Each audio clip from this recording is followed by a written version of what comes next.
बहुत समय पहले की बात है। एक छोटे से गांव में सत्यवती नाम की एक वृद्ध महिला रहती थी। उसका जीवन बेहद साधारण था, लेकिन उसकी भक्ति असीम थी। वह भगवान विष्णु की परम भक्त थी और अपने दिन का अधिकांश समय उनकी आराधना में व्यतीत करती थी। सत्यवती हर सुबह स्नान करके तुलसी के पौधे के सामने दीप जलाती और मन में भगवान का ध्यान करती। उसकी भक्ति ऐसी थी कि गांव के लोग उसे विष्णु भक्त कहकर सम्मान देते थे। सत्यवती के 3 बेटे थे, विनोद, माधव और धर्मपाल।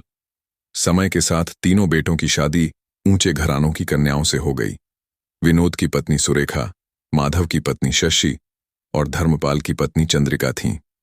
ये तीनों महिलाएं धनी परिवारों से थीं और अत्यंत सुंदर और आकर्षक भी, लेकिन उनका स्वभाव स्वार्थी और कठोर था। शादी के कुछ ही दिनों बाद से बहुओं के स्वभाव का असली रूप सामने आने लगा। सुरेखा का स्वभाव सबसे अधिक कठोर था। वह अक्सर सत्यवती से कहती, मां जी, यह हर समय का पूजा पाठ बंद कीजिए।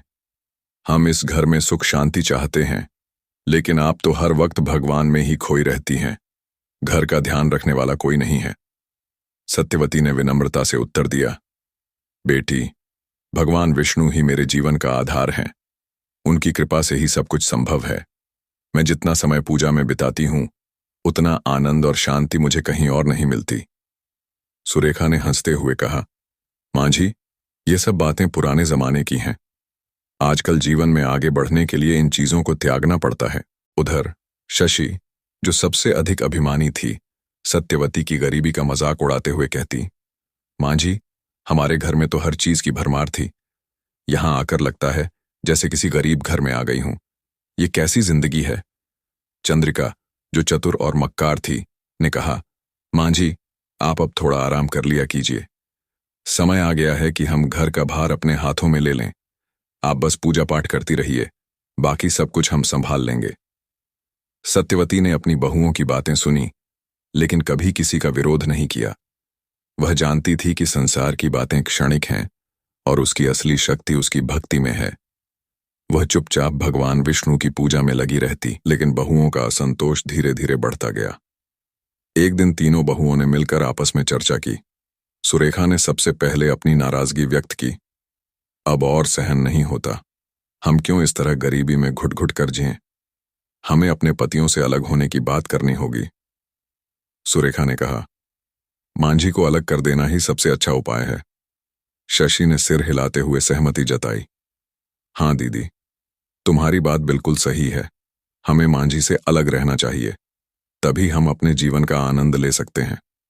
चंद्रिका ने चालाकी से सुझाव दिया, लेकिन हमें यह काम बहुत सावधानी से करना होगा।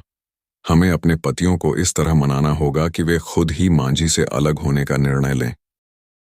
तीनों ने अपने अपने पतियों से बात करने की योजना बनाई।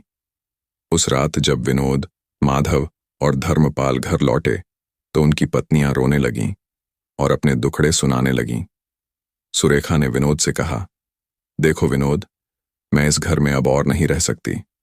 तुम्हारी मां के साथ रहना मेरे लिए असंभव हो गया है। मैं चाहती हूं कि हम अलग हो जाएं और अपने घर में सुख शांति से रहें। विनोद, जो अपनी पत्नी से बेहद प्यार करता था, उलझन में पड़ गया। उसने कहा, लेकिन मां को अकेला छोड़ना ठीक नहीं है। वह इस उम्र में अकेले कैसे रह पाएंगी।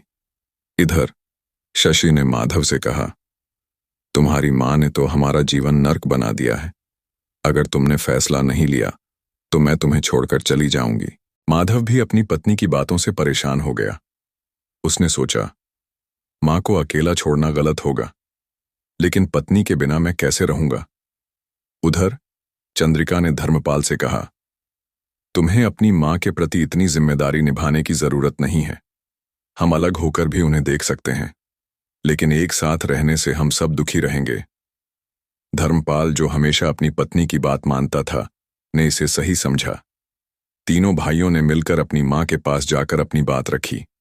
विनोद ने कहा, मां, हम सोच रहे हैं कि अब हमें अलग हो जाना चाहिए। हमने बहुत कोशिश की, लेकिन अब और नहीं हो सकता।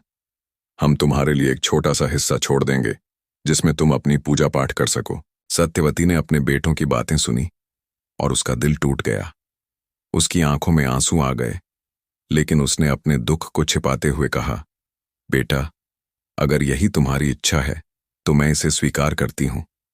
मेरे लिए भगवान विष्णु ही सब कुछ है और उनका आशीर्वाद मेरे साथ है। तुम सब सुखी रहो, यही मेरी प्रार्थना है। फिर संपत्ति का बंटवारा हुआ और सत्यवती को एक छोटा सा हिस्सा मिला। वह एक छोटे से घर में अकेली रहने लगी। उसका जीवन कठिन था, लेकिन वह संतुष्ट थी, क्योंकि उसकी भक्ति ही उसका सबसे बड़ा सहारा थी।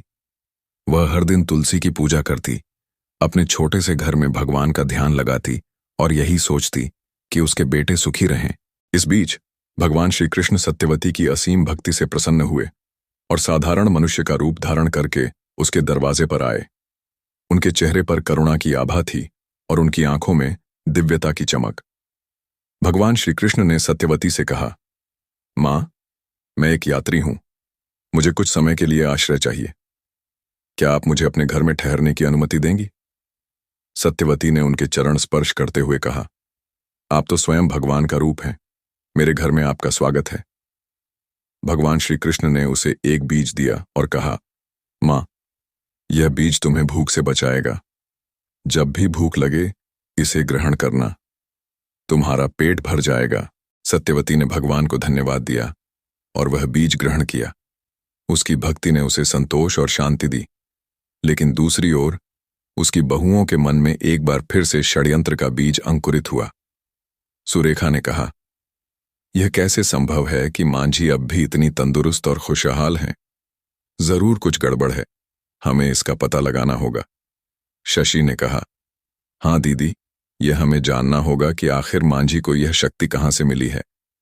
चंद्रिका ने चालाकी से कहा, मुझे लगता है कि यह सब तुलसी के कारण है। वह तुलसी का पौधा जो मांझी की सबसे प्रिय चीज है, अगर हम उसे नष्ट कर दें तो मांझी की ताकत भी खत्म हो जाएगी।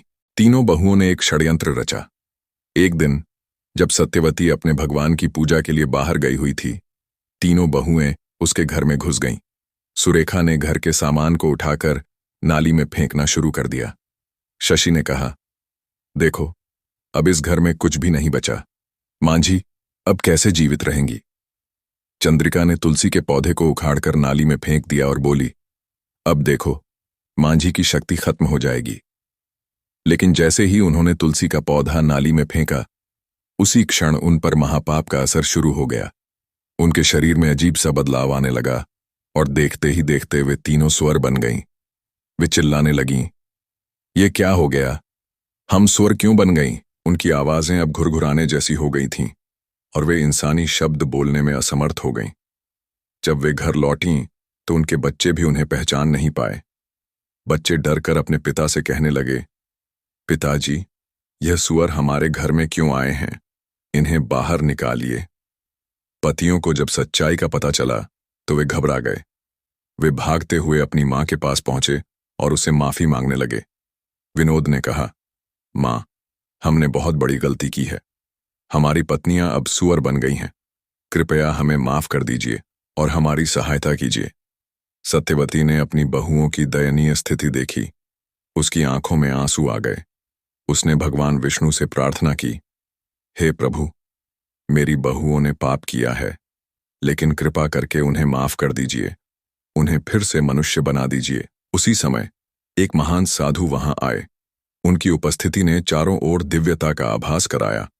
सत्यवती ने उनके चरणों में गिरकर प्रार्थना की, हे साधु महाराज, मेरी बहुएं अब सुअर बन गई हैं।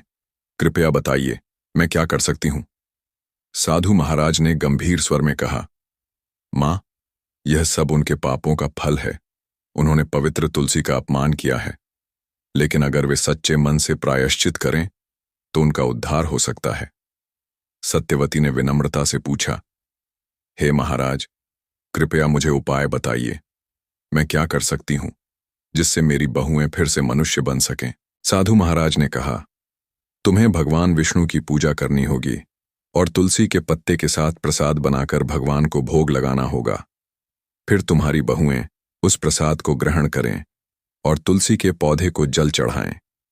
केवल तभी वे पुनः मनुष्य बन सकेंगी। सत्यवती ने साधु महाराज के बताए अनुसार विधि विधान से पूजा की। उसकी भक्ति इतनी प्रबल थी कि भगवान विष्णु ने उसकी प्रार्थना सुन ली।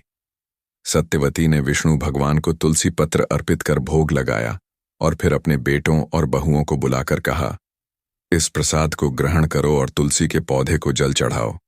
केवल तभी तुम लोग इस श्राप से मुक्त हो सकते हो। बेटों ने भी अपनी मां से माफी मांगी और वादा किया कि वे कभी भी अपनी पत्नियों के कहने पर मां से अलग नहीं होंगे। इसके बाद सभी ने प्रेम से मिलकर रहने का निर्णय लिया। सत्यवती के आशीर्वाद और भगवान विष्णु की कृपा से उनका घर फिर से खुशहाल हो गया। इस प्रकार भक्ति की शक्ति और भगवान की कृपा ने सत्यवती और उसके परिवार को एक नया जीवन दिया। इस कथा से हमें यह सीख मिलती है कि सच्ची भक्ति और प्रायश्चित से सबसे बड़े पाप भी मिट सकते हैं और जीवन में सुख शांति का मार्ग प्राप्त किया जा सकता है। तो दोस्तों, आपको यह कथा कैसी लगी कमेंट करके अवश्य बताएं। जानकारी अच्छी लगी हो तो वीडियो को लाइक जरूर करें और कमेंट में जय श्री कृष्ण और जय मां तुलसी लिखना न भूलें। साथ ही चैनल को सब्सक्राइब करें। आप सभी का धन्यवाद।